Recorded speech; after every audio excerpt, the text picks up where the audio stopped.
Namaskar, hello, and welcome to Chai Chat with Lavina. Immigration is a hot topic, especially politically. मगर immigration से जुड़ी कई लोगों की ज़िंदगियां भी होती हैं, and that really depends on information which is what we bring here in the chai chat episode with our immigration expert Hasil Makkar, जो मालिक एंड को के मालिक हैं. हाँ, बहुत बहुत धन्यवाद हमारे साथ जुड़ने के लिए हासिल, और हमेशा हमें अप टू डेट रखने के लिए. Thank you for having me on the show again. तो हासिल, हम कई 2-3 टॉपिक्स आज हमें डिस्कस करने हैं. पहली बात तो ये एक यंग प्रोफेशनल एक्सचेंज स्कीम है जो इंडियन हाई कमीशन और यूके का सरकार ने मिलके शुरू करी है. वो क्या स्कीम है, कब आ रही है, इस तरह की चीज़ें मैं आपसे पूछना चाहती हूँ. Then there is skilled worker, जो सबसे hot topic and hot visa भी है. yes. with the new updates and also any other updates, especially e-visa को लेकर. So thank you so much. सबसे पहले हम शुरू करते हैं ये जो exchange scheme है Indian and UK professionals की. Please tell me what is exactly the name. जब लोग जाएंगे तो किस नाम से उसे ढूंढें, and what is the scheme about? ये जो स्कीम है इसके बारे में पिछले साल भी काफ़ी बारी 2-3 बारी जब भी यूके और इंडिया के बीच में कुछ ट्रेड डील के ऊपर बात होती है, ये स्कीम हॉट टॉपिक बन जाती है. तो इसको ओरिजिनली यूथ मोबिलिटी स्कीम कहते हैं. ये एक्चुअली में जैसे काफ़ी कंट्रीज़ हैं, जो ऑस्ट्रेलिया, न्यूजीलैंड और भी कुछ कंट्रीज़ हैं, उनके लिए ये ओरिजिनली बनी थी. इसको पहले वर्किंग हॉलीडे मेकर भी बोला जाता था, तब काफ़ी और भी कंट्रीज़ होती थी. अब इसको जो बोलते हैं youth mobility scheme 18 to 30 year old लोगों के लिए, जिनको यूके में आना है 2 साल बेसिकली काम करने के लिए, साथ साथ अपनी हॉलीडे मनाने के लिए, इस तरह से मिक्स करके. तो इंडियंस के लिए ये स्कीम जो अभी रिसेंटली पहले भी बोला था कि करेंगे, उसमें लिमिटेड स्लॉट्स के नाम पे करा कि लाइक 3000 स्लॉट्स होंगे इस तरह से. उसके अंदर सारे लोग अपना बैलेट पेपर भरेंगे, फिर लॉटरी निकलेगी, फिर 3000 अगर जो अनाउंस करेंगे उतने ही लोगों को देंगे. अब लेकिन इस स्कीम का नाम स्पेशली सिर्फ इंडिया के लिए बदल दिया है. यूथ मोबिलिटी स्कीम को बना दिया है यंग प्रोफेशनल स्कीम. तो यंग प्रोफेशनल स्कीम में फ़र्क सिर्फ ये है कि 18 to 30 की रिक्वायरमेंट है, जो आपको बैलेंस दिखाना है बैंक में वो सब नॉर्मल है. एक्स्ट्रा रिक्वायरमेंट जो कह रहे हैं डालेंगे, अभी तक रूल्स इसके लॉन्च नहीं हुए हैं, ना इसके रूल्स पब्लिश हुए हैं, तो एग्जैक्टली क्या डालेंगे रिक्वायरमेंट वो नहीं पता. लेकिन जो लगता है अभी तक जो गाइडेंस इसके हिसाब से कि इसमें एक डिग्री रिक्वायरमेंट डालेंगे और वर्क एक्सपीरियंस की. जो भी बंदा यूथ मोबिलिटी यंग प्रोफेशनल के अंदर इंडिया से अप्लाई कर रहा है, उनके पास कुछ साल का एक्सपीरियंस हो और डिग्री हो, तो ये उन्हीं के लिए ही होगी, वही बैलेट में अप्लाई कर पाएंगे. फिर उसमें से जो भी जितने 1000 स्पेसेस होंगे वो उनको देंगे.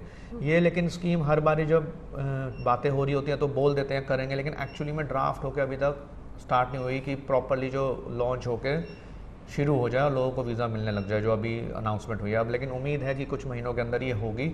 फिर गवर्नमेंट वेबसाइट पे इसका अपडेट आएगा. लेकिन इसके अंदर क्या होता है, अभी लास्ट टाइम में मुझे याद है काफ़ी लोगों ने बैलेट के बहाने, काफ़ी एडवाइज़रों ने लोगों से पैसे ले लिए थे कि आप अप्लाई कर लो और फॉर्म भर के आपका डाल देते हैं, आप दे दो 200-300 पाउंड सिर्फ अपना नाम और एड्रेस भरने के लिए, या 2-3 और सवाल. तो ये है कि अभी जब तक ऑफिशियली लॉन्च ना हो स्कीम, जब तक पब्लिश ना हो डिटेल गवर्नमेंट वेबसाइट पे और उसका लिंक ना आए, तब तक वेट करें. क्योंकि हाँ, ये बहुत बड़ी आपने मुद्दे की बात कही. तो जस्ट फॉर अ प्रीएम्बल कि व्हाट वी से हियर इज़ जस्ट गाइडेंस. आप प्लीज़ अपनी भी ड्यू डिलिजेंस करें और सरकार की वेबसाइट पे जाके आप देखें. So this is a very important point कि of course free trade agreement का इंतज़ार है, और ये it's a brilliant preamble to it, and sometimes things are launch just to see कि कितना पब्लिक सपोर्ट उसको है. तो इफ़ आई अंडरस्टैंड राइट कि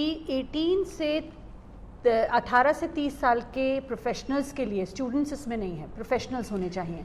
हाँ, young professional scheme means already जो पढ़ाई कंप्लीट कर चुका है, जो so young professional schemes is what is called. So sorry I cut you short. तो ये मतलब जो ऑस्ट्रेलिया न्यूजीलैंड की स्कीम से थोड़ा सा डिफरेंट कर दिया इंडियंस के लिए, कि थोड़ी रिक्वायरमेंट्स बढ़ा दी हैं, एक्सपीरियंस की रिक्वायरमेंट और डिग्री की रिक्वायरमेंट.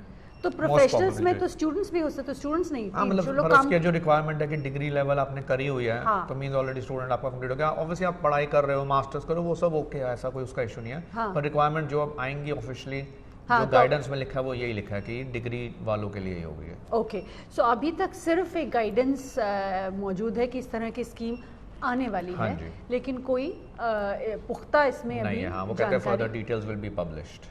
तो what is very important is कि इस स्कीम को लेकर अगर कोई आपसे कोई कस्में वादे कर रहा है तो प्लीज़ बी केयरफुल। हाँ, वैसे भी बैलेट सिस्टम है, 2 लाख बंदे अप्लाई करें और स्पेस 3000 ही हो तो 3000 को ही मिलने वाला है। हाँ।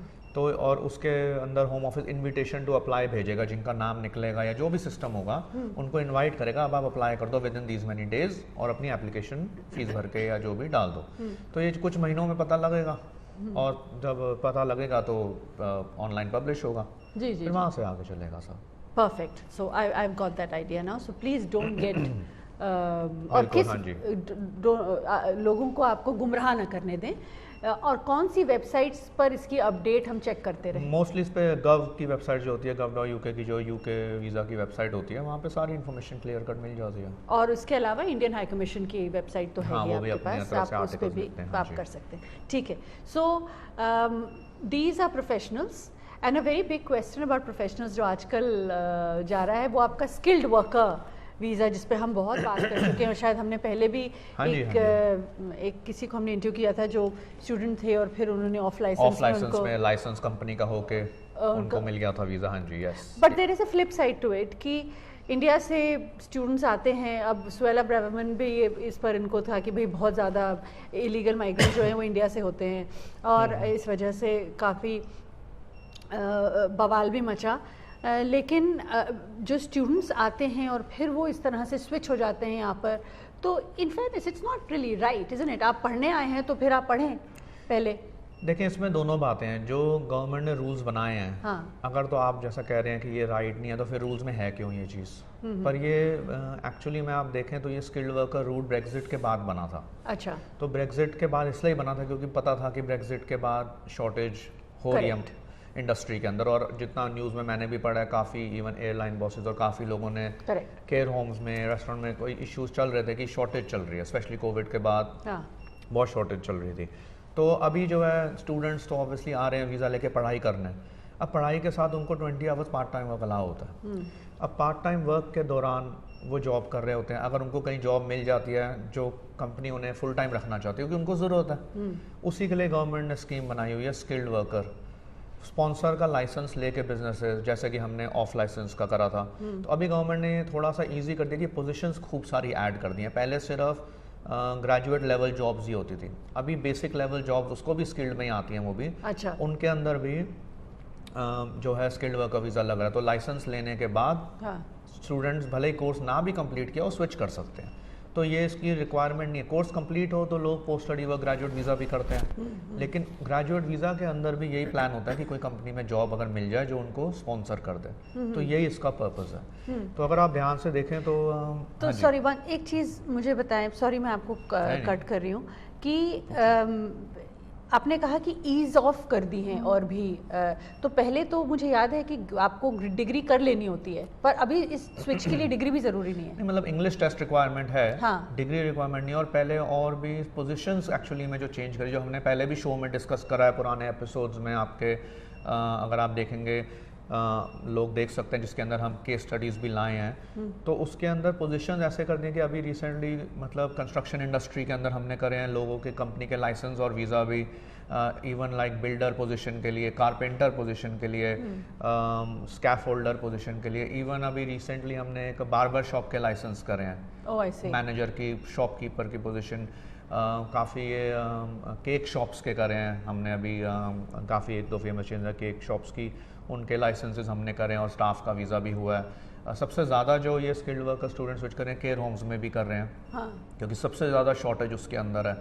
उसके अंदर तो गवर्नमेंट ने और स्कीम्स भी डाली हुई हैं कि केयर होम्स को कम फीस देनी है, जो स्टूडेंट्स होते हैं उनको होम ऑफिस फीस भी कम देनी है। तो obviously sorry I have to stop you again. So if you are working in the care home sector and you are a student, आपको फीस पे कंसेशन है? हाँ, अगर केयर होम सेक्टर के अंदर आप अप्लाई कर रहे हैं स्किल्ड वर्कर वीज़ा, तो नॉर्मली अगर फीस 1400 है तो इसमें सिर्फ 450 है 5 ईयर के वीज़ा के लिए, प्लस NHS फी जो IHS बोलते हैं सरचार्ज, उसमें पेड होता है पर ईयर के हिसाब से कुछ 600 के आसपास, इसमें फ्री है। तो इसलिए ये सबसे ज़्यादा चल रही है और ये गवर्नमेंट ने इसलिए करी है क्योंकि उस सेक्टर में प्रॉब्लम और शॉर्टेज चल रही है। सो हासिल थोड़ा सा मुझे आपको रोकना पड़ेगा स्किल्ड वर्कर को लेकर, बिकॉज स्किल्ड वर्कर थोड़ा लंबा हो जाता है. So we going to talk about further updates about skilled worker in the next segment, second segment में अपने. एंड साथ में we'll do some updates on the recent e visa, good news for everybody, and also कोई और visa updates and stateless के ऊपर any updates, so recent immigration updates, so stay tuned.